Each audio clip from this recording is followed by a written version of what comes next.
सोचिए, क्या हो अगर इतिहास की वो किताबें जो हम सबने पढ़ी हैं, उनमें से सबसे जरूरी, सबसे ज्ञान से भरे पन्ने किसी ने जानबूझकर फाड़ दिए हों।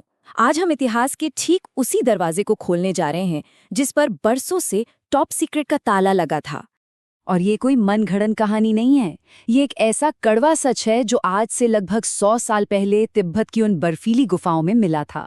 ये एक विज्ञान था, ध्वनि का विज्ञान। एक ऐसा साउंड कोड जिसे ब्रिटिश हुकूमत ने दुनिया की नजरों से छिपा देना ही बेहतर समझा। तो चलिए एक एक करके इस रहस्य की परतों को खोलते हैं। कहानी शुरू होती है साल 1904 से। ये वो दौर था जब ब्रिटिश साम्राज्य का सूरज, कह सकते हैं, दुनिया के एक बहुत बड़े हिस्से पर चमक रहा था। उस वक्त भारत के वाइसराय थे लॉर्ड कर्जन, और उनकी नजरें हिमालय के पार तिब्बत के उन वीरान पठारों पर गढ़ी हुई थीं। इतिहास की किताबों में इस मिशन को यंग हस्बैंड एक्सपेडिशन का नाम दिया गया, लेकिन इसका असली मकसद कुछ और ही था। देखिए, दुनिया को तो ये बताया गया कि ये एक पॉलिटिकल मिशन है, रूस के बढ़ते असर को रोकने की एक चाल। लेकिन जब कर्नल फ्रांसिस यंग हस्बैंड अपनी भारी भरकम सेना और तोपों के साथ तिब्बत के मठों में दाखिल हुए, तो वहां उन्हें तोपों का कोई जखीरा नहीं मिला, बल्कि जो मिला उसने सच में उनके होश उड़ा दिए। और यहीं से कहानी का सबसे दिलचस्प हिस्सा शुरू होता है। उन्होंने देखा कि तिब्बती लामा उस हड्डियों को कंपा देने वाली बर्फीली ठंड में बस कुछ हल्के से कपड़े पहने बैठे हैं और कुछ खास ध्वनियों, कुछ खास मंत्रों का लगातार जाप कर रहे हैं। पर यह कोई आम पूजा पाठ या प्रार्थना नहीं थी, ये कुछ और ही था, बिल्कुल अलग। ब्रिटिश अधिकारियों ने अपनी सीक्रेट डायरीज में लिखा कि उन लामाओं के मंत्र जाप से वहां का पूरा माहौल, यानी फिजिकल एनवायरनमेंट, बदल रहा था। ठोस चीजों में एक अजीब सी वाइब्रेशन, एक कंपन महसूस हो रहा था। ये ऊर्जा को कंट्रोल करने का विज्ञान था। एक ऐसा विज्ञान जिसकी जड़ें, जैसा कि बाद में पता चला, सीधे आदि योगी भगवान शिव की टीचिंग से जुड़ी थी। अंग्रेज ये बात तुरंत समझ गए कि ये सिर्फ आस्था का मामला नहीं है, ये तो प्योर साइंस है, ऊर्जा और कंपन का विज्ञान। और उन्हें डर था कि अगर ये ज्ञान, जिसे वो अपनी भाषा में क्वांटम वाइब्रेशन का साइंस कह सकते थे, अगर ये गुलाम भारत के लोगों के हाथ लग गया तो ये उनकी मानसिक गुलामी की सारी बेड़ियों को तोड़ देगा। बस इसीलिए फैसला लिया गया, इस ज्ञान को दबा दो, इसे लंदन के म्यूजियम के अंधेरे कमरों में हमेशा के लिए कैद कर दो। लेकिन सच को आखिर कब तक छुपाया जा सकता है? तो चलिए अब सीधा उस रहस्य के केंद्र में चलते हैं और उस नियम को समझते हैं जिसे तिब्बत के साधुओं ने एक नाम दिया था, शून्यता का नाद, मतलब मौन की आवाज। तो सबसे जरूरी बात क्या थी? नियम ये था कि मंत्र की असली शक्ति उसके शब्दों में नहीं है, नहीं, बल्कि उन शब्दों के बीच जो खाली जगह है, जो मौन है, सारी शक्ति उसी में छिपी है। जैसे जब हम सब ओम नमः शिवाय बोलते हैं तो हमारा पूरा ध्यान शब्दों पर होता है, लेकिन असली खेल तो उस सन्नाटे का है जो ओम और नमः के बीच में आता है।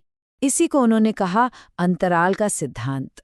सोचिए, शब्द तो बस उस दरवाजे को खोलने की एक चाबी है, पर असली दरवाजा तो वो मौन है। और अब देखिए साइंस क्या कहता है।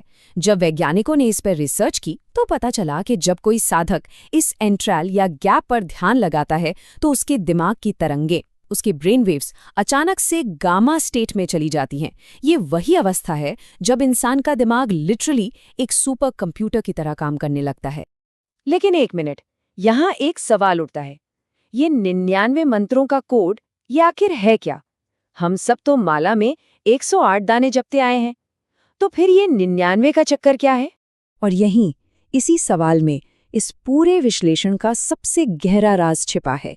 ये वो जानकारी है जो आसानी से इंटरनेट पर नहीं मिलेगी। तिब्बत के उस गुप्त ज्ञान के मुताबिक एक इंसान अपनी मेहनत से, अपने पुरुषार्थ से ऊर्जा को सिर्फ 99 दरवाजों तक ही ले जा सकता है। जो 100वां दरवाजा है, जिसे सहस्रार या शिव द्वार कहते हैं, उसे कोई धक्का देकर नहीं खोल सकता।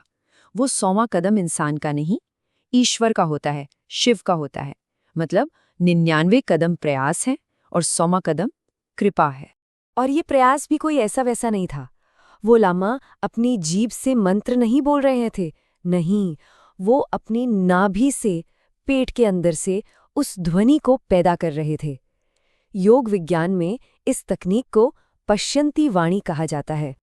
अच्छा, ये सब सुनने में तो बहुत शक्तिशाली लग रहा है ना, है ना? लेकिन सवाल ये है कि इसे किया कैसे जाए? तो अब बात करते हैं उस तकनीक की जिसे 100 साल तक दुनिया की नज़रों से छिपा कर रखा गया था और इसे कोई भी अपने घर के एक शांत कोने में अनुभव कर सकता है।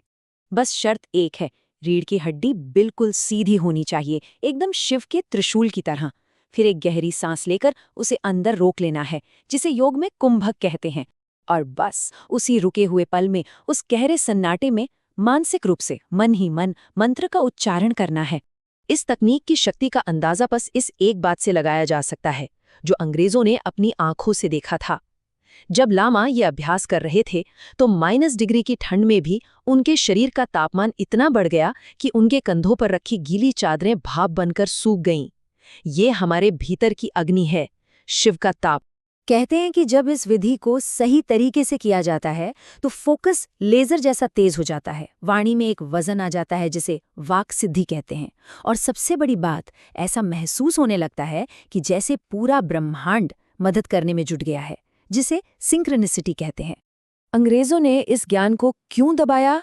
क्योंकि वो जानते थे कि एक जागा हुआ भारत दुनिया पर राज करेगा, हथियारों से नहीं बल्कि अपने ज्ञान से। अब 100 साल बाद ये ज्ञान फिर से बाहर आ रहा है। हर इंसान सिर्फ हाड़ मांस का एक पुतला नहीं है, बल्कि अपने आप में एक सोया हुआ ब्रह्मांड है। तो सवाल ये है, क्या अब जागने का वक्त नहीं आ गया है?